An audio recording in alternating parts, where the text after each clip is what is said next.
বন্ধুরা আজকেও চলে এসেছি রেজাল্ট বলার জন্য। বন্ধুরা, দানে দান কাকে বলি? ধরো আমি 13 দিয়েছি, টার্গেট নাম্বার 13ই লেগেছে, এটাকে আমি দানে দান বলি। ধরো আমি 89 দিয়েছি, 89 লেগেছে, এটাকে আমি দানে দান বলি। ঠিক আছে? তো বন্ধুরা,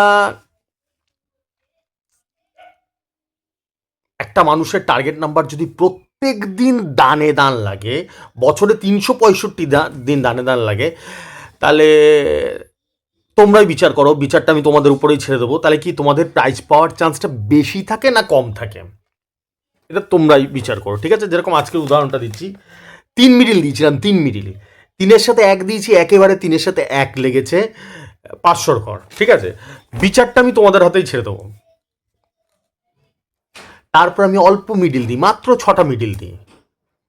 তাহলে এবার তোমরাই চিন্তা করো, তোমরাই বিচারটা করো যে যদি 365 দিন একেবারে দানে দান পড়ে, তাহলে তোমাদের প্রাইজ পাওয়ার চান্স বেশি থাকে না কম থাকে? যেরকম আজকে 3 দিয়েছি, 3-এর সাথে 1, মানে 3 মিডিলের সাথে 1 পার্ট নাম্বার দিয়েছি, একেবারে 3-এর সাথে 1 লেগেছে, 500 ঘর লেগেছে। ঠিক আছে? যদি তোমাদের মনে হয় যে না দাদার নাম্বার খেলে, জোরদার খেলে, তাহলে বন্ধুদেরকে বলো আমার ভিডিওগুলো দেখার জন্য। ঠিক আছে? আর যদি মনে হয় যে না খেলে না, ফালতু নাম্বার, তাহলে তো আর কাউকে বললাম নেই। এটা আজকের রেজাল্টটা বললাম। ঠিক আছে? আর যারা রেজিস্ট্রেশন করতে চাও করে নিতে পারো। 500, 4,500, 12,500 তিনটে ফিচার্সের রেজিস্ট্রেশন চলছে। ফোনপে, গুগল পে নাম্বার উপর দিয়ে যাচ্ছে, দেখতে পাচ্ছ। যার মনে হবে করে নেবে। ঠিক আছে? শুভরাত্রি, শুভরাত্রি, শুভরাত্রি। আসছি।